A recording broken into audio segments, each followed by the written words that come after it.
3팀장 정재욱 PNT 발표 시작하도록 하겠습니다. 발표 순서는 산업 설명, 기업 설명, 투자 포인트, 리스크 밸류에이션 순으로 진행하도록 하겠습니다. 설계부터 생산까지 기본에 충실하자는 슬로건을 건 PNT입니다. 회사 동사의 영역은 오른쪽을 참고해 주시면 감사하겠습니다. 산업 설명입니다. 우선 2차 전지에 대해서 설명을 드리겠습니다. 2차 전지란 리튬이온의 움직임을 통해 배터리의 충전과 방전이 반복되는 전지입니다. 리튬이온이 충전 상태에서는 음극재에 있으며 배터리 사용 과정에서는 전액을 거쳐 분리막을 넘어 그리고 양극재로 이동하게 됩니다. 배터리 출하량 시장 전망을 살펴보도록 하겠습니다. 출하량 기준 19년을 기점으로 2030년까지 연평균 성장률 32%의 성장이 전망되고 있습니다. 전기차의 성장으로 2차 전지 전체 시장을 견인하는 요소로 뽑힐 것으로 예상이 됩니다. 2차 전지 수요 또한 증가할 것으로 예상이 되고 있습니다. 미국 내 2차 전지 수급 전망은 아래 막대 그래프와 같습니다. 그 이유는 IRA 법안 발의로 미국 내에서 전기차 수요 증가가 예상되기 때문에 많은 수급이 이뤄질 것으로 예상이 됩니다. 그러한 수요에 발맞춰 국내 3사 배터리 셀 업체들은 미국 내에서 공격적인 증설을 계획하고 있습니다. 앞에서 말씀드렸다시피 배터리 공급 증가를 위한 배터리 셀 업체들의 캐파 증설 계획은 위 막대 그래프에서 보듯이 연평균 36%의 수치이고 공장 증설에 따른 장비 업체들의 수혜가 예상이 됩니다. 기업 설명입니다. 동사의 매출액의 70%는 2차 전지 사업이고 30%는 소재 사업입니다. 두 사업 모두 R2R 공법을 사용하고 있습니다. 앞으로 진행 순서는 2차 전지, 소재, R2R 공법 순으로 진행하겠습니다. 2차 전지 사업부에서는 음극, 양극, 분리막, 생산 장비를 제조하고 있습니다. 생산 장비를 제조하는 것에 주목해 주시기 바랍니다.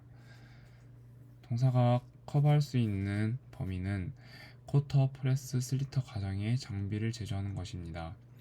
쿼터, 프레스, 슬리터를 각각 하나씩 다시 설명을 해보자면 재료를 도포, 건조, 그리고 압축, 마지막 슬리터 단계에서는 원하는 모양으로 재단하는 정형화 과정을 의미하고 있습니다. 소재 사업부입니다. 전지막, 광학필름, OCA 필름 등 소재용 생산 장비를 제조합니다. 전지박은 동박이고 그 뒤에는 디스플레이용 필름을 의미합니다. 여기서 주목해야 될 사업은 음극재에 들어가는 동박입니다. 25년 예상 전지박의 수요는 159만 톤으로 엄청난 수요가 예상이 되고 있지만 그에 맞춘 공급은 부족할 것으로 예상이 되고 있습니다. 그래서 국내 대표 동박 업체들은 발빠른 증설을 계획하고 있습니다. 롤투롤 기법에 대해서 설명하겠습니다. 동사의 핵심 공법으로 롤링상 사이로 기판이 지나가면서 기판을 얇게 만들면서도 원하는 물질을 도포할 수 있습니다. 2차 전지 사업에서 롤투롤이 왜 핵심 공법이라고 하면은 2차 전지에서 얇고 가벼운 기판은 막은 2차 전지 내에서 높은 전지 용량과 가벼운 전지를 만들 수 있기 때문에 효율성 측면에서 매우 중요합니다. 또한 동사는 원재료 가격 상승에 낮은 부담을 가지고 있습니다. 하청업체를 통해 원자재를 공급해오기 때문에 하청업체에서 맺은 계약 가격으로 고객사에게 납품을 할 수 있습니다. 그래서 낮은 원자재 상승 부담을 갖고 있으며 이는 가격 정가에 용이한 동사의 사업 구조를 설명할 수 있습니다. 또한 대체 불가능한 기술력을 가지고 있는데 국내 대표적인 배터리 3사가 고객사로 꼽히고 있습니다. SK온의 비중이 높은 편이지만 SK온, LG에너지솔루션, SDI 그리고 나머지 기업들 각각은 배터리 셀 업체에서 경쟁 업체라고 할 수 있습니다. 하지만 각 경쟁 업체가 똑같은 제조 장비를 사용한다는 것은 그만큼 동사의 기술력을 대체할 기술력은 없다고 생각이 듭니다. 2차 전지의 소부장 기업들은 소수 몇몇 기업에게 의존하는 모습을 보여주고 있습니다. 대부분 한두 기업을 고객사로 두고 있지만 동사는 그래프에서 보듯이 많은 기업들을 고객사로 두고 있습니다. 그렇기 때문에 가격 상승에 대한 압박 부담을 낮출 수 있었습니다. 또한 수주 잔고 또한 증가하고 있습니다. 앞에서 말씀드렸다시피 셀 업체의 공격적인 증설로 제조 장비 생산 업체인 P&T의 수주 잔고는 증가하고 있습니다. 투자 포인트입니다. 글로벌 SK라는 제목을 달았습니다. SK와 포드 배터리 합작사가 내달 투자에 재개를 시작을 하며 수조 원의 낙수 효과가 기대되고 있습니다. 켄터키와 테니시의 총 129GW시의 캐파를 확보할 예정이며 1차 투자액 4조 원 정도가 예상이 되고 설비와 장비 부분의 총 발주액이 1조 원 내로 예상이 됩니다. 해당 발주는 4분기 기점으로 완료될 것으로 보이며 올해까지 4조 원 집행 예상. 그리고 다시 구체적인 수치로 들어가 보자면 전국 공장은 장비의 37%로 1조 8,700억 원의 37%입니다. 왼쪽 그림에서 보듯이 빨간색 네모 박스로 쳐져 있는 부분이 P&T가 대응 가능한 영역으로 예상되고 있습니다. P&T는 상반기에 SK온의 물량 중 50%를 가져온 전례가 있기 때문에 이번에도 50%로 예상을 하였습니다. 그리하여 올해 이번 발주를 통해 5천억 원 정도 P&T가 가져올 것으로 예상이 되며 이는 수주 잔고가 최소 5천억은 증가할 것으로 전망이 됩니다. 또한 SK 넥실리스의 독점적인 제조 장비를 공급하고 있습니다. 동박의 수요는 앞에서 말씀드렸다시피 가파르게 성장할 것으로 보입니다. 왼쪽 막대 그래프를 보면 동박 수요 추이를 알 수 있습니다.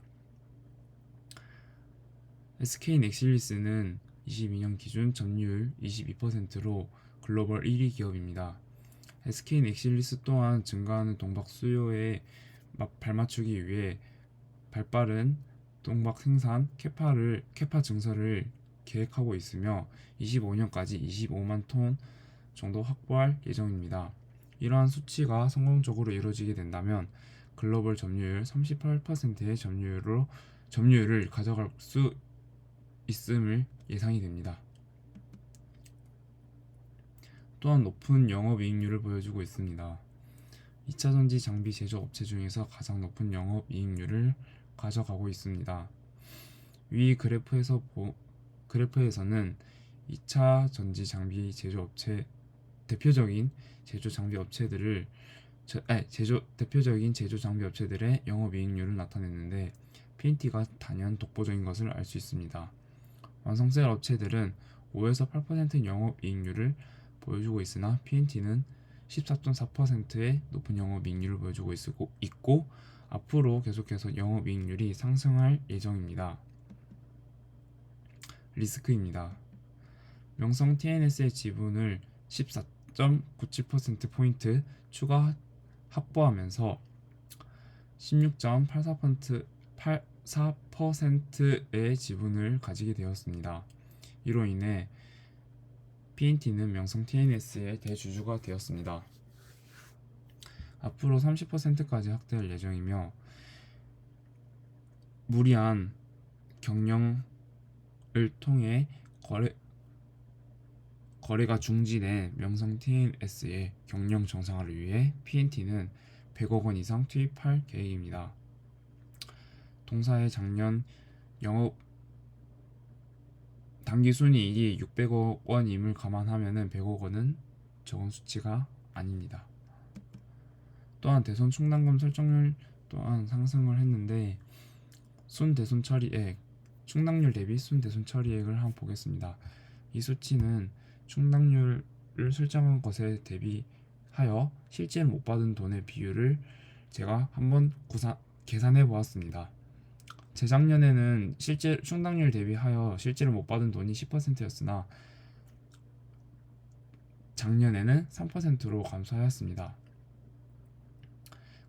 급격하게 증가하는 수주 잔고와 불안한 국제 경제 환경을 고려하여 동사는 충당금 설정률을 증가하였습니다. 충당금 설정률을 증가한다 해서 실제로 돈이 나간 것이 아니고 오히려 보수적인 회계 처리를 하여 안정적인 회계를 도모하고 있음을 알 수 있습니다. 그리고 충당률을 설정을 한다고 해서 프리캐시 플로우에는 영향이 없기 때문에 오히려 더욱 안정적이라고 생각이 듭니다. 밸류에이션입니다. 22년과 23년 예상치를 아래와 같이 구해봤습니다.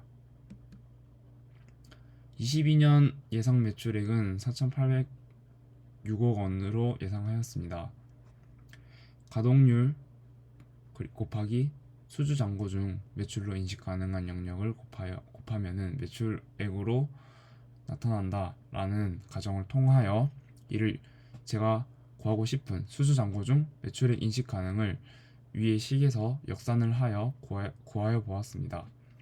또한 22년 예상 가동률은 93%로 전망하였습니다. 그리고 전반기 대비 후반기에 소화 가능한 수주액은 1.4배 예상합니다. 소화 가능한 수주액이란 수주 잔고 중 매출로 인식 가능한 위의 부분 첫 번째 문장에서 이 부분을 의미합니다. 20년에는 해당 수치가 전반기 대비하여 후반기가 1.3배 성장하였습니다. 올해 급격히 증가하는 수주 잔고로 보아 1.4배는 무난히 달성할 것으로 예상이 됩니다. 그리하여 22년에는 수주 잔고 중 5,168억 원 정도를 소진할 것으로 예상이 됩니다. 5,168억 원 중 공장 가동률 93%를 곱하여 예상 매출액 4,806억 원을 예상하였습니다. 매출 원가율도 매우 안정적인 편이므로 평균 매출 원가율 79.12%를 적용하였고 3개년 판관비 평균을 사용하였습니다. 그리하여 영업이익 700억, 영업외 손익 50억 정도로 추정, 법인세 표준 과세를 적용하여 171.66억 원, 그리하여 당기순이익 627.88억 원 예상하였습니다. 23년의 매출액 또한 위와 같은 방식으로 예상하여 6,110억 원 예상하고 있습니다. 최종적으로 22년 예상 어닝 per share는 2,761억 원, 그리고 23년의 예상 어닝 per share는 3,537원으로 예상하였고 22년의 타겟펀은 20으로 잡았습니다. 블루오벌 SK향 수주 잔고 증가가 기대되는 부분이고 이전에서 급격하게 증가한 수주 잔고 또한 앞으로 수주 잔고에서 실적으로 이어질 부분 또한 기대가 되는 부분입니다.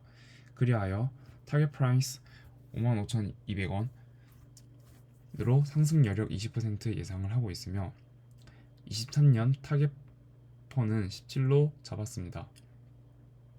실적 상승이 주가를 견인할 것으로 보이나